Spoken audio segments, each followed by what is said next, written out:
The killing of a police constable in a recent robbery attack at Miminaso No. 2 on the Ejura Road ignited the interest of the traditional authority in protecting lives. Interestingly, there have been a wave of criminal activities in the area, a situation that is worrying to traditional authorities. Farmers and inhabitants in the communities are also accusing herdsmen of destroying farmlands and engaging in criminal activities in the area. The Ejura Traditional Council says the threat to security and livelihood is real. The Abuafohene of the Ejura Traditional Council, Nana Yao Apia Konto, affirms the council's decision to evict herdsmen from the communities.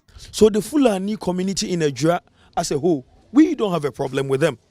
We have never had a problem with them. The issue has to do with those who come in. Normally, they are not even from Ghana here. But you know, as Ghanaians, as welcoming as we are, when they come in, we think that they come to feed their cattle and go away. But they come along with this robbery, kidnapping, and destruction of farm produce. So we've resolved that enough is enough. We don't want them here again. We don't want to see them here. They're bringing their cattle here. We don't want them coming here again. He also spoke about the deployment of joint police and military officers to the communities to help flush out the herdsmen. Together with other security personnel, we met on Thursday, and a decision has been taken that they are bringing in more men to help us in controlling this. As Nana Ejura said earlier on, we are not into this to attack any Fulani man. That is not what we are doing. What Nana Ejura seems to achieve by doing this is to drive away these cattle that come in to perpetuate this crime. That is all that he is saying. We have people here, indigents, who have cattle. We are rearing the cattle here in Ejura.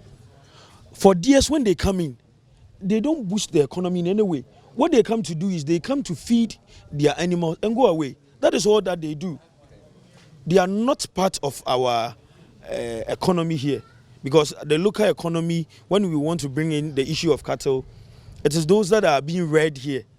We have a lot of cow littered all over Ejura and its environs. The leadership of the Fulani community in Ghana says it supports moves by the Traditional Council to deal with herdsmen engaging in crime. The General Secretary of the Tabita Pulaku International Ghana, Yakubu Musa Bari, appealed to the Ejura Traditional Council to soften its stance on the matter. About the crime, I know this is because of the crime that he invoked his powers on those issues that he spoke about. So I think we the Fulanis will also address the issue, although the crime is not only Fulanis, but that is not what we are here to address. And then we will see to it and talk to our people so that we have a peaceful coexistence during this period and even after the period. And what we also tell him that the timing of his invoking was very, very close. The animals have already moved. They are even close to enter.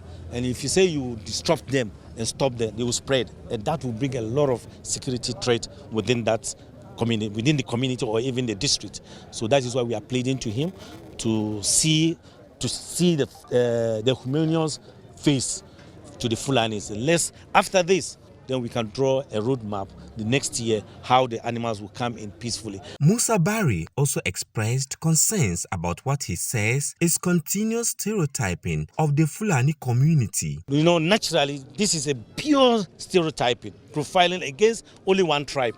Because if you say engagement, if the Fulanis, do the Ashantis engage you? Do the Ewes engage you? Do the Dagombes engage you? No. But when your reportage comes out, if it is concerned a Dagomba, you don't mention the Dagomba. But why is it that if it is a Fulani, you don't mention the name, rather the Fulani tribe? So this is not about engagement. You know very well. And the law, your laws, the journalist laws does not prevent you, because this can bring a lot of challenge, and this is what is happening within our sub-region. If you could see, it's about this stereotyping discrimination that is bringing all those conflicts around our sub-regions. The Member of Parliament for Ejura Dumase, Alhaji Bawa Brema, who is also a member of Parliament's Defence and Interior Committee, called for a targeted solution to the problem. They should ensure that any new person coming into their fold, any Fulani person coming that they don't know, they should report to the security agencies so that at least the bad ones are flushed out. There's no gainsaying. It's a fact that when they bring their cattle here, they come with a lot of economic benefits. But those benefits should not be to the detriment of life and property. Killing of innocent citizens just for their monies. For that matter, I strongly support the call by Nana Berima Osei on the ban he's imposed on their influx here this year.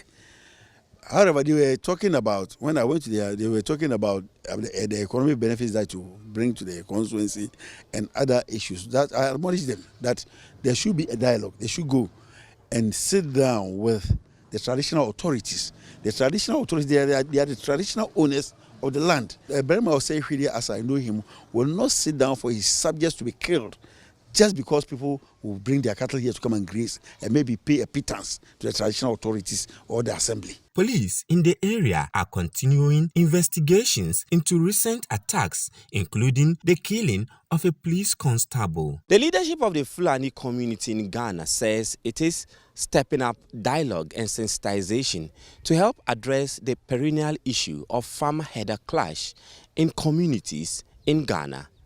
Hafiz Tijani, Citi News, Ejura, Ashanti Region.